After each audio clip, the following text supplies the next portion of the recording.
एक दिन रास्ते में रेनू भाभी मिल गई। बड़ी उदास दुखी लग रही थी। मैंने कारण पूछा तो उबल पड़ी। बोली, क्या बताऊं तुम्हें, माता जी ने तो हमारी नाक में दम कर रखा है।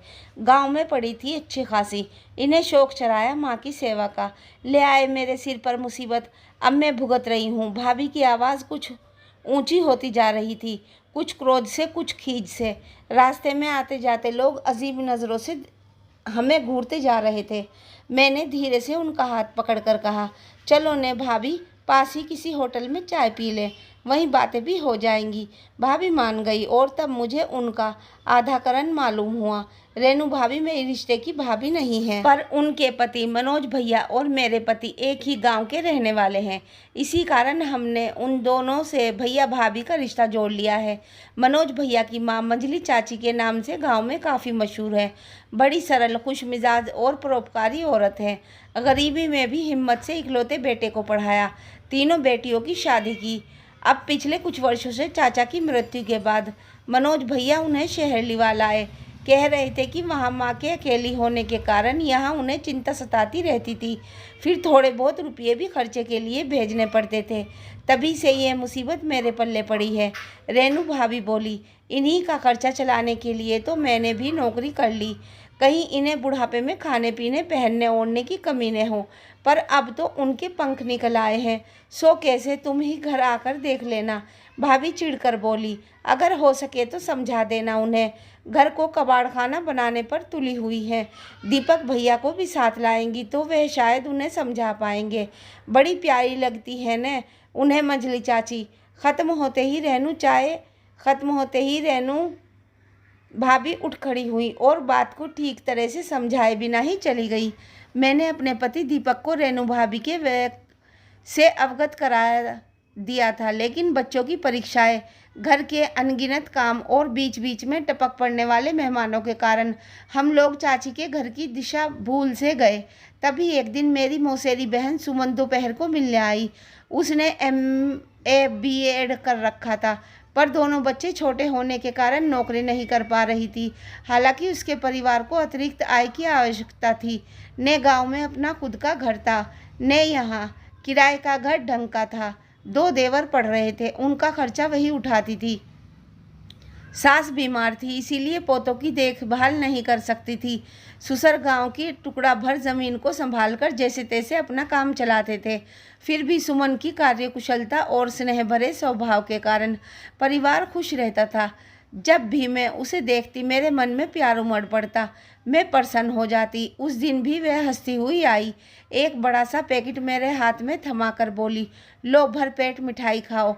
क्या बात है, इस परिवार नियोजन के गुण में कहीं अपने बेटों के लिए बहन के आने की संभावना तो नहीं बताने आई? मैंने मजाक में पूछा। धत दीदी, अब तो हाथ जोड़ लिए। रही बहन की बात तो तुम्हारी बेटी मेरे शिशिर की बहन ही तो है, पर मिठाई बिना जाने ही खा लूँ तो सुनो, पिछले 2 महीनों से मैं खुद के पाँव पर खड़ी हो गई हूँ, यानी कि 9। उसने खुशी से मुझे बाहों में भर लिया। बिना मिठाई खाए ही मेरा मुंह मीठा हो गया। तभी मुझे उसके बच्चों की याद आई। और शरद शरीर, उन्हें कौन संभालता है? तुम कब जाती हो, कब आती हो, कहाँ काम करती हो? अरे दीदी ज़रा रुको तो बताती हूँ। उसने मिठाई का पैकेट खोला, चाय छानी, बिस्कुट ढूंढकर सजाए, तब कुर्सी पर आसन जमा कर बोली, सुनो, अब नौकरी एक पब्लिक स्कूल में लगी है, तनख्वाह अच्छी है, सवेरे 9 बजे से शाम 4 बजे तक, और बच्चे तुम्हारी मंजली चाची के पास छोड़कर निश्चित हो जाती हूँ। क्या? जी हाँ, मंजली चाची कई बच्चों को संभालती हैं, बहुत प्यार से देखभाल करती हैं। खा पीकर पीछे एक खुशनुमा ताजगी में फंसे हुए पर्सन मेरे लिए छोड़कर सुमन चली गई। मंजली चाची ऐसा क्यों कर रही थी? रेनू भाभी क्या इसी कारण से नाराज़ थी? बात तो ठीक है, शाम को दीपक ने मेरे प्रश्नों के उत्तर में कहा, फिर भैया भाभी दोनों कमाते हैं, मंजली चाची के कारण उन्हें समाज की उठती उंगलियां सहनी पड़ती होंगी।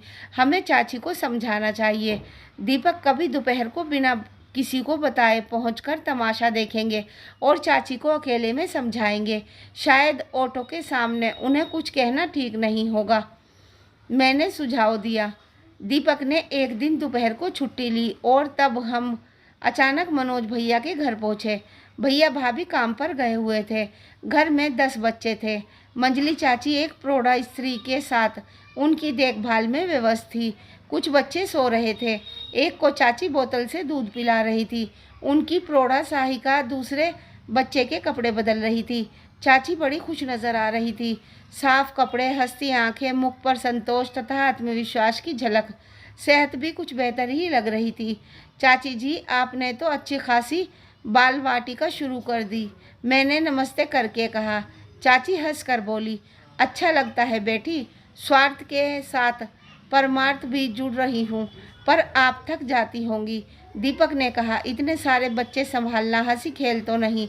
ठहरो, चाय पीकर फिर तुम्हारी बात का जवाब दूंगी। वह सहायिका को कुछ हिदायतें देकर रसोई घर में चली गई। यहीं आ जाओ बेटे। उन्होंने हम दोनों को भी बुला लिया। देखो दीपक, अपने पोता पोती के पीछे भी तो मैं दौड़ धूप करती ही थी। तब तो कोई सहायिका भी नहीं थी।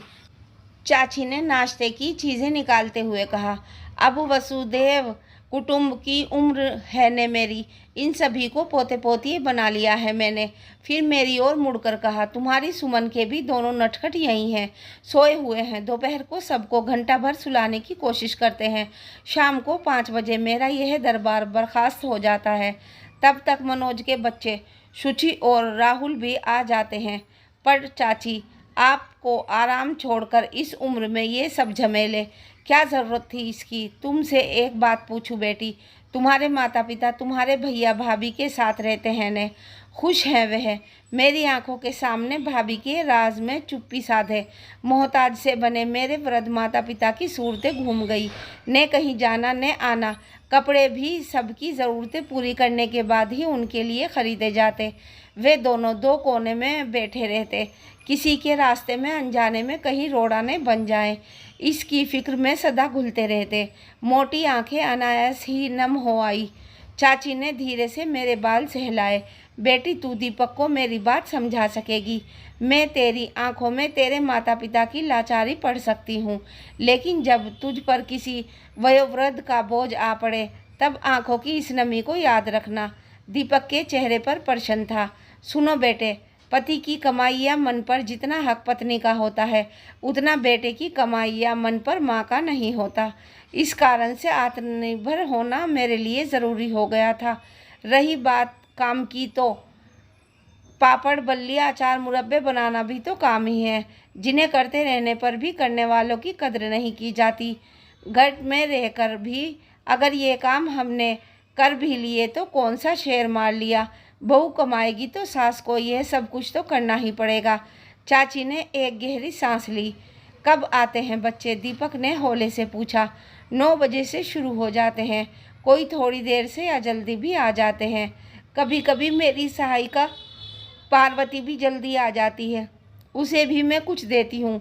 वे खुशी से मेरा हाथ बटाती है। और भी बच्चों के आने की गुंजाइश है? मैंने पूछा। पूछने तो आते हैं लोग, पर मैं मना कर देती हूँ। इससे ज़्यादा रुपयों की मुझे आवश्यकता नहीं, सेहत भी संभालनी है ने। चाय ख़त्म हो चुकी थी। सोए हुए बच्चों के जगाने का समय हो रहा था, इसीलिए नमस्ते कहकर हमने चलना ही चाहते थे कि चाची ने कहा, बेटी, दिवाली के बाद मैं एक यात्रा कंपनी के साथ 15 दिन घूमने जाने की बात सोच रही हूँ। अगर तुम्हारे माता पिता भी आना चाहे तो। मैं चुप रही। भैया भाभी इतने रुपये कभी खर्च नहीं करेंगे, मैं खुद तो कमाती नहीं। चाची को भी मनोज भैया के कई बहानों से यात्रा के लिए कभी नहीं जाने दिया था। उनकी बेटियां भी ससुराल के लोगों को पूछे बिना कोई मदद नहीं कर सकती थी। अब चाची खुद के भरोसे पर यात्रा करने जा रही थी। सुनीता के माता पिता भी आपके साथ ज़रूर जाएंगे चाची, अचानक दीपक ने कहा। आप कुछ दिन पहले अपने कार्यक्रम के बारे में बता दीजिएगा। रेनू भाभी और मनोज भैया की नाराज़गी का साहस से सामना करके मंजली चाची ने एक नया द्वार खोल लिया था, अपने लिए, देखभाल की ज़रूरत वाले बच्चों के लिए और सुमन जैसी सुशिक्षित ज़रूरतमंद माताओं के लिए। हर एक के लिए इतना साहस, इतना धैर्य, इतनी सहनशीलता संभव तो नहीं, पर अगर ये नहीं तो दूसरा कोई दरवाज़ा तो खुल ही सकता है ने। जीवन बहुत बड़ा उपहार है हम सब के लिए, उसे बोझ समझकर उठाना या उठवाना कहाँ तक उचित है? क्यों न अंतिम सांस तक खुशी से सम्मान से जीने की और जिलाने की कोशिश की जाए।